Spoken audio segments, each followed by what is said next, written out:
¿En qué situación están los Rosarios en ese momento cuando tú entras? O sea, ¿en qué situación? Quiero decir que obviamente los Rosarios era una orquesta que estaba caminando a un ritmo súper acelerado. Era una empresa relativamente grande para los estándares de la música en ese momento y como ya era un grupo popular, no estaban para experimentar mucho. Lo ideal y lo lógico hubiera sido que Rafa hubiera buscado una persona que ya tuviera cierta experiencia al frente de una orquesta, sin embargo te elige a ti. Entonces me imagino que la pregunta es doble. ¿Por qué te elige a ti y cuál es la situación en la que están los Rosarios en el momento en el que tú entras?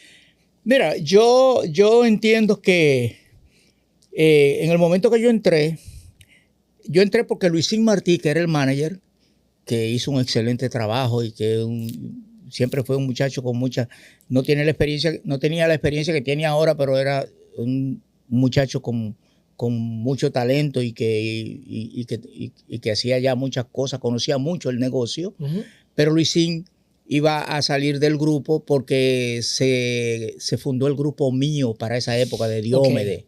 Y entonces Luisín y Diómedes hicieron como una sociedad y Luisín se iba del grupo por ese motivo. Entonces, de repente Rafa se queda sin manager. Pienso que quizás Rafa vio en mí el tema de que yo venía de trabajar en el sector privado, en otras empresas, y Rafa siempre fue una persona que le gustó en la organización desde el punto de vista de lo que era su empresa. Obviamente, los Rosarios tuvieron un bajón, diríamos, un golpe difícil cuando se fue Toño, porque Toño se va en el 90. Yo entré en el 93, Toño se fue para Puerto Rico. Tú sabes que los Rosarios eran artistas de Karen Records. Sí. En ese momento habían tenido un par de años que no grababan un disco. Tenían grabado un disco, ya estaba grabado, pero no había salido al mercado. ¿Qué disco es ese? El disco donde está Lo Mundialmente Sabroso, que ahí es que está Morena Ben. Y ese disco estaba cogiendo, estaba cogiendo polvo. Bueno, era la disquera que tenía que sacarlo porque había un contrato. Ellos no podían sacar el disco, la disquera era la... Entonces, Rafa en ese momento, pues sí, necesitaba reactivar de nuevo el grupo. Tenía un tiempo que no tenían un tema nuevo, se iba Luisín y ese tipo de cosas. Y al momento de yo entrar al grupo de los hermanos Rosario, sale ese disco que ya estaba grabado. Y bueno, pero Morena Ben el primer problema que tuvimos fue que el disquero, el disco que quiso promocionar no fue Morena Ben. El disco que quiso promocionar fue un tema que se llama Amor, Amor, que es un vallenato que cantaba el Binomio de Oro de Colombia y con un bonito arreglo de Manuel Tejada. Pero el disco no tenía como la fuerza para entrar. Comenzamos a promocionarlo y donde quiera que yo iba con el disco, mira, pero que es muy lento, que sí o qué. Entonces nosotros comenzamos a tocar el asunto de darle para abajo en los bailes. Y en los bailes la gente. Y yo le insistía a Rafa e incluso a la gente de Karen en ese momento, que el tema era darle para abajo, que ese era el tema, que la gente...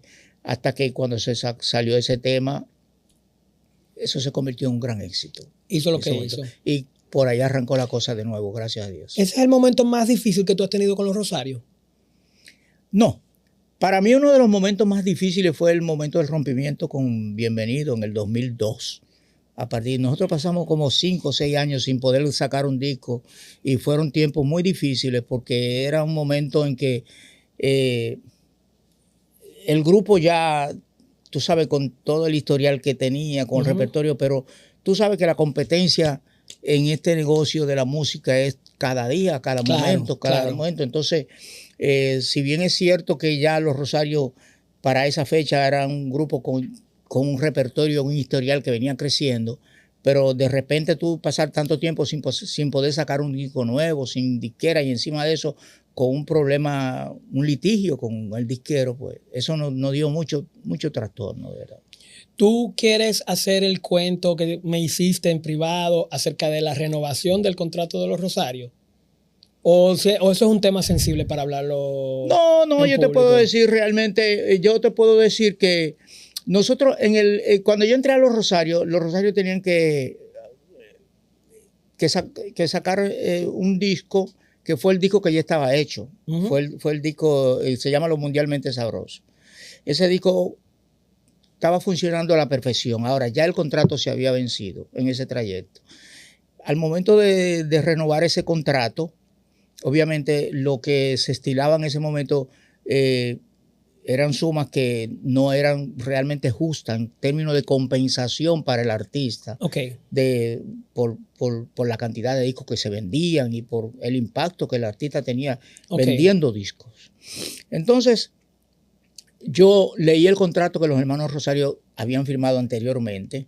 Era un contrato que a mí no me satisfizo para nada. Yo le dije a Rafa, mira, este contrato es un contrato en el que ustedes no le veo cuál es el beneficio aparte de la promoción, porque hay una cosa que hay que decir la verdad.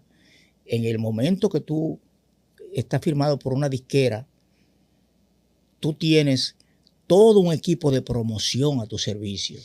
Si lo quieren usar. Sí, obviamente. Porque uno de los temas que estamos teniendo en el 2025 es que las disqueras te firman y y su equipo lo reservan para otro. Pero hay que ser justo, en ese momento sí se usaba, en ese momento. Bueno, para los Rosarios, porque si yo era un artista nuevo, firmaba con esa discográfica, la discográfica podía pensar si quería o no quería, pero ya los Rosarios eran prioridad para la disquera. Sí, en ese momento nosotros éramos prioridad y la música de nosotros se promocionaba.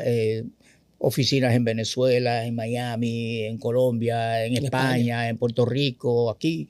Era importante. Ahora, ¿qué sucede? En términos de compensación económica, ahí era que yo no veía que la cosa estaba equilibrada, estaba justa. Yo en Puerto Rico, nosotros íbamos con Rafael Pina, que era el empresario que llevó a los hermanos Rosario por primera vez a Puerto Rico. Y Rafael Pina me recomendó un abogado para que estudiara el contrato que nosotros teníamos.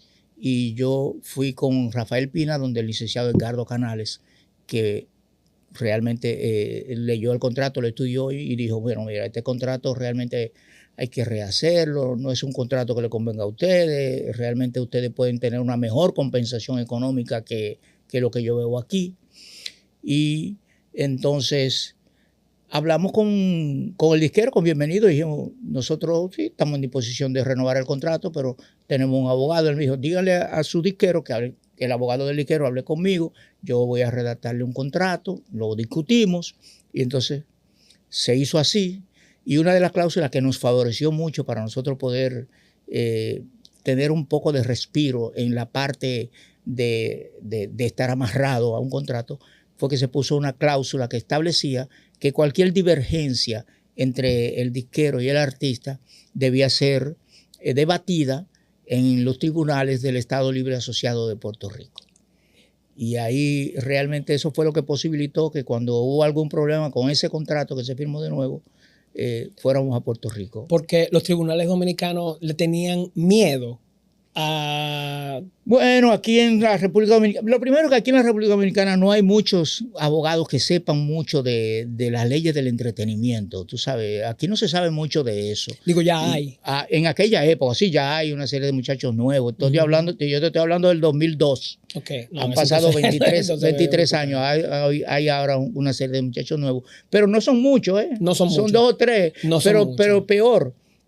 Hay que ver si entre la gente que son jueces y fiscales hay que estén preparados para eso, porque tú puedes tener un abogado que sepa eso, pero si el juez no sabe, tenemos problemas.